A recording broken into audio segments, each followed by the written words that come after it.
Many of you have heard about the amazing seminar Dr. Berkson taught May 2023 in Chicago.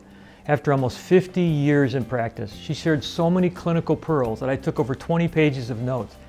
So I thought it would be just fun to just blast out some key takeaway points that stuck with me. One of the biggest mind grenades was the study that showed the hippocampus in our brains shrink as we age.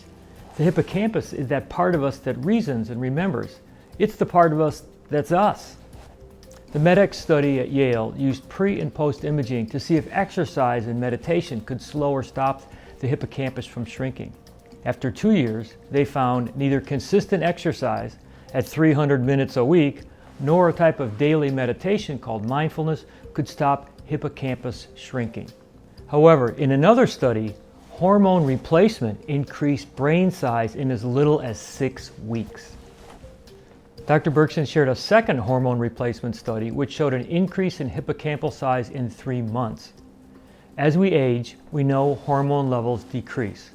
Hormones are by nature anti-inflammatory. The result is an increase in inflammation.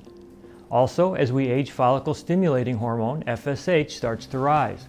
The goal is to bring FSH below 20 to increase hippocampal protection.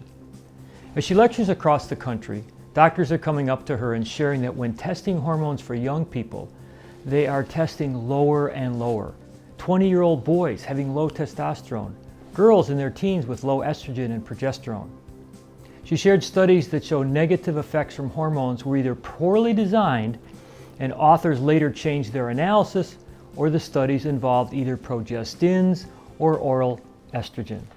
For example, the authors who published the famous Women's Health Initiative study, which associated cancer with hormones, actually reversed their decision in 2019 and came out to say hormones were cancer protective. And if a woman got cancer while on hormones, they increased survival rates. Many studies use the term progesterone, but when you look at the actual product used, it's a progestin. Progesterone protects against cancer, bone loss, and cardiovascular events. It also protects the brain.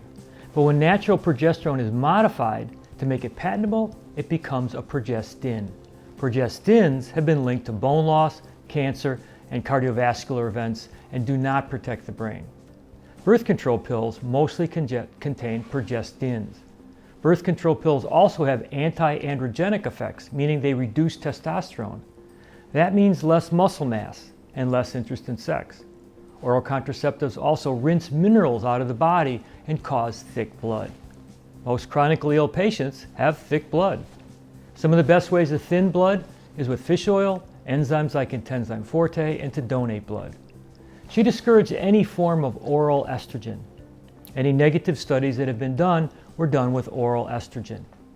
Whereas topical and vaginal deliveries of estrogen showed a decrease in all-cause mortality, especially in 5 cancers: breast, ovarian, uterine, colorectal, and lung. On a vanity note, estrogen makes collagen. Collagen makes your skin look better. Cortisol appears to be the big gorilla on the block when it comes to receptor sites. Elevated cortisol will sit on all receptor sites and block hormone signaling even if sufficient hormones are present. Cortisol is a fight or flight hormone. Glucose is dumped into our blood to run away from danger. It takes the energy away from the cell's ability to repair and reproduce. So in any hormone-related condition, it's essential to evaluate cortisol and embark on a stress reduction program. Hormones sit in docking sites and send signals to direct genes to make proteins and enzymes, etc.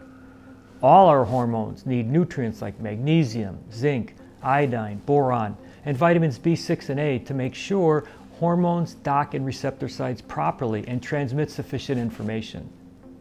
For example, vitamin A is present on all our receptor sites. Zinc gives shape to hormones. B6 determines how long a hormone will sit in a receptor. Boron helps the body use testosterone and estrogen and reduces the stickiness of sex-binding globulin, which binds hormones and makes them less effective. So nutrients play a huge role in hormone signaling. All heavy metals like cadmium, mercury, lead, and arsenic are endocrine disruptors, meaning they block hormone docking sites. It doesn't matter what the blood, urine, or saliva tests reveal, it's whether the receptor sites are able to receive the hormone and that it can dock on the appropriate receptor long enough to signal cellular energetics, growth, and repair. Plastics, pesticides, herbicides also block receptors. In other words, we have to live a detox lifestyle if we want to maintain hormone integrity. People with chronic lung issues do better on testosterone. Consider a 60-day clinical trial of B Vital to raise testosterone. Progesterone controls bleeding, so if female patients are having bleeding issues, consider progesterone. Hormone replacement therapy protects against ApoE4, the Alzheimer's vulnerability gene. Research shows it's best to start HRT early as it enlarges brain volume. Dr. Berkson shared that HRT can be used safely in older women, even high-risk cardiac patients. By the way, this seminar is available on our website. You can purchase it for the price of the seminar. See the link to the right. I'm so confident that you'll be thrilled by what you see and hear that I'm offering a money-back guarantee if you watch the first 2-hour session and don't feel it's worth your time. You may not have prescription privileges, but as you watch this seminar, you will see ways to expand the services you provide. At least 5 doctors came up to thank us for hosting the seminar and share that this seminar changed the way they will practice in the future. Thanks for watching. I look forward to being with you again next Tuesday.